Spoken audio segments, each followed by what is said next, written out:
Dirty engine bays are embarrassing, but today I'm taking care of that. I know it's normal for it to happen, but let me show you what I'm talking about. So this is a Raptor engine bay. Last time it was cleaned was over 2 years ago, so it's piled up a lot of dust and dirt. And last time it was cleaned, it was professionally detailed, not by me, so it actually stayed clean for a pretty long time. And what I mean by a long time is maybe like 2 weeks. I mean, it is Arizona here, so it is very dusty. Fast forward 2 years later, I'm going to clean it, at least attempt to clean it the best that I can. I did clean the Camry engine bay once, so I kind of have a somewhat of an idea, but I do have the right tools to get this job done. Maybe not all the tools, but all of the tools that I used for the Camry engine bay cleaning.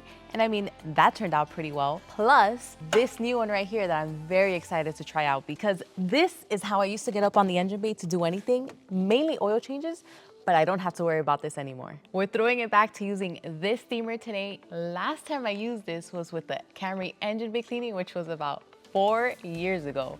And you can tell because of all the dust it's collected. I'm honestly a little bit embarrassed about that. So since it's been 4 years, it should work, but I honestly haven't tried it, so let's hope for the best. The other tool I'm using is this pressure washer. I've had this for a very long time, and by a long time, I mean like I've had this since one of my very first YouTube videos, so it's lasted this long. I guess this was a good purchase. And this is another old tool, my IK foamer. I use this to clean wheels. The good thing about it is that I can always swap the wheel cleaner solution for just degreaser and then just foam up the entire engine bay. That wasn't like that last time I used it. This looks like it was left in a public bathroom near a toilet, but I swear it wasn't. It's just that it rained here and there was a leak from the ceiling and then that happened. This is the degreaser that I was talking about. I'll mix this in the IK foamer with water, and I also have some brushes. So I mean, it's pretty much nothing fancy, at least all of these tools that I'm using, for the exception of the steamer, but that's just optional. Okay, I lied. This topside creeper is fancy, but I don't think it's required.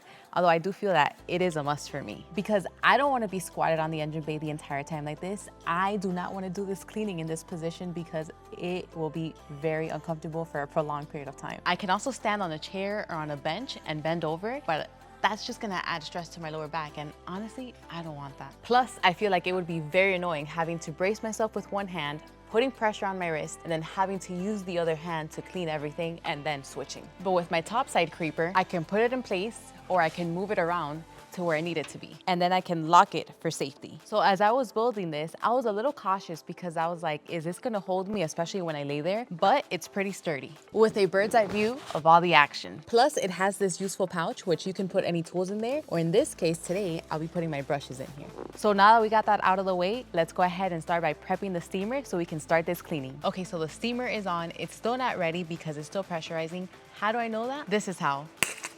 There's still no steam coming out of here. So I have some of my degreaser solution in here, mixing with water into my IK foamer. Just pump it until you start feeling some resistance, and then you're ready to go. I have my pressure washer. It's connected, on, ready to go. I wonder, is this going to make more or less of a mess than the Shelby wash? I guess we'll see. And now we're gonna spray the engine bay.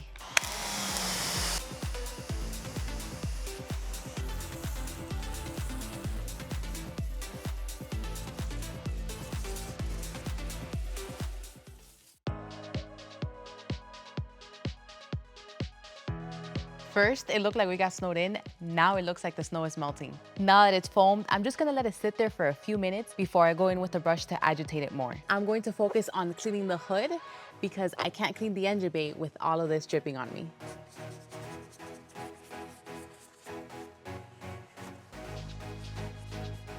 So now I'm just gonna rinse the hood so that dirt just doesn't stay dried up there. Now that I rinsed and dried the hood, it's time to refoam the engine bay because it pretty much removed everything.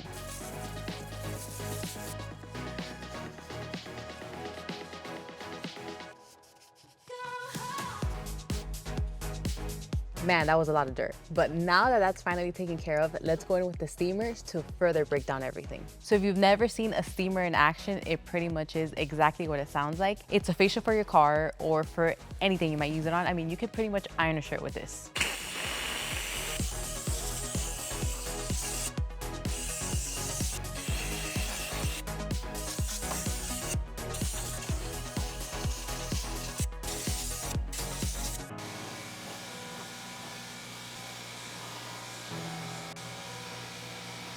So instead of using a rag, today I'm using an air compressor to dry everything and also try to get in all little crevices at least as much as I can.